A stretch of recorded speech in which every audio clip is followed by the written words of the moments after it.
Bismillahirrahmanirrahim. Assalamualaikum warahmatullahi wabarakatuh. Perkenalkan, saya Citra Kiran Fajira Kirun, NPM 10.100.118.195 dari Fakultas Kedokteran Unisba. Judul penelitian saya adalah hubungan pemberian metilprednisolon dan tocilizumab pada pasien COVID-19 di Rumah Sakit Al-Islam Bandung. COVID-19 merupakan pandemi yang pertama kali terjadi di Cina yang kini sudah menyebar ke seluruh penjuru negeri.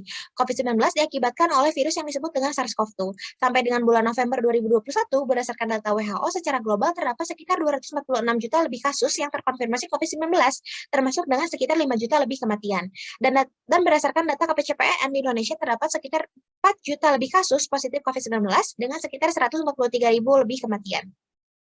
Derajat penyakit COVID-19 menurut Pedoman Pencegahan dan Pengendalian COVID-19 ada 5 kriteria berdasarkan dengan manifestasi klinisnya, yaitu ada tanpa gejala atau asimptomatik, sakit ringan, sakit sedang, sakit berat, dan sakit kritis. Sedangkan menurut guideline terapeutik dari WHO, kriteria keparahan penyakit pada pasien COVID-19 dapat didasarkan pada saturasi oksigen yang terbagi menjadi berat jika kurang dari 90% dan tidak berat jika lebih dari sama dengan 90%. Yang mana penentuan derajat penyakit menjadi salah satu pertimbangan dalam pemberian terapi farmakologi COVID-19.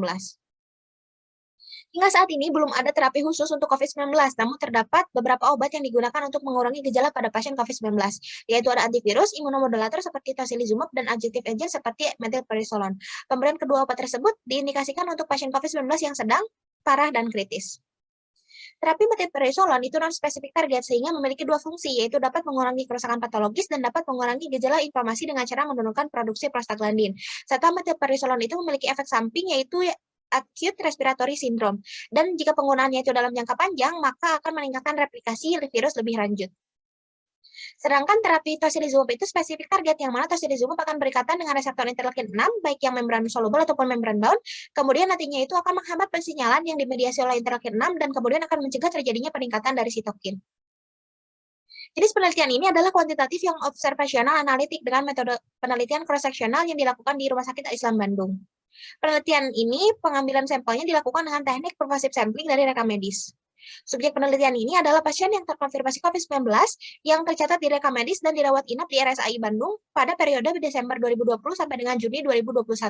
Untuk kriteria inklusinya itu, pasien berusia 18 tahun minimal, kemudian juga terdapat hasil positif dari RT-PCR, terdapat hasil saturasi oksigen pada saat masuk rawat inap, serta terdapat data pemberian terapi metilprednisolon dan tocilizumab. Sedangkan untuk kriteria eksklusinya itu adalah ramah rawat inap kurang dari 3 hari. Kemudian untuk analisa statistiknya itu yang digunakan adalah Fisher Exactas dengan menggunakan software Graph Prism versi 9.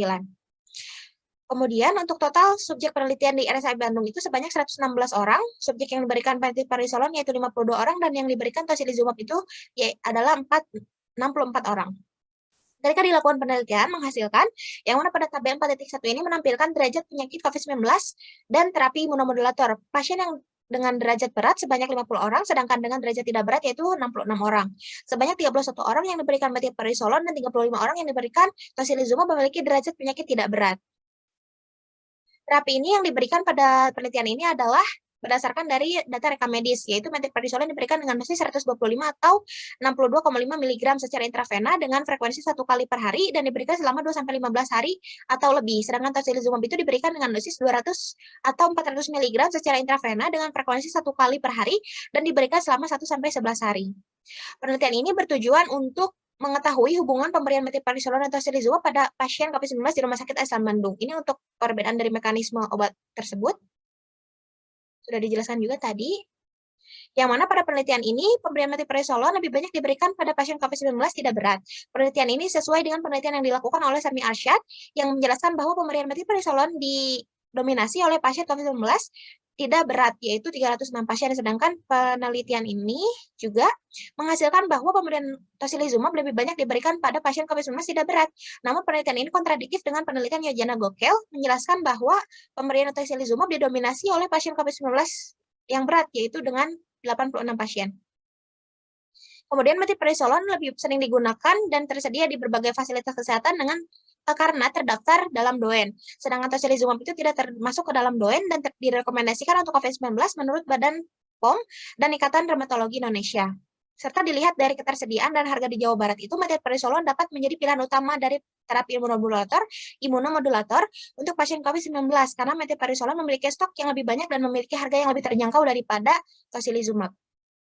Kemudian untuk kesimpulan dari penelitian ini adalah pemberian terapi tocilizumab lebih sering diberikan daripada methylprednisolon pada pasien COVID-19 yang dirawat inap di Rumah Sakit Islam Bandung, serta tidak terdapat hubungan pemberian methylprednisolon ataupun tocilizumab dengan derajat penyakit COVID-19 yang dirawat inap. Berikut adalah daftar pustaka dari penelitian ini.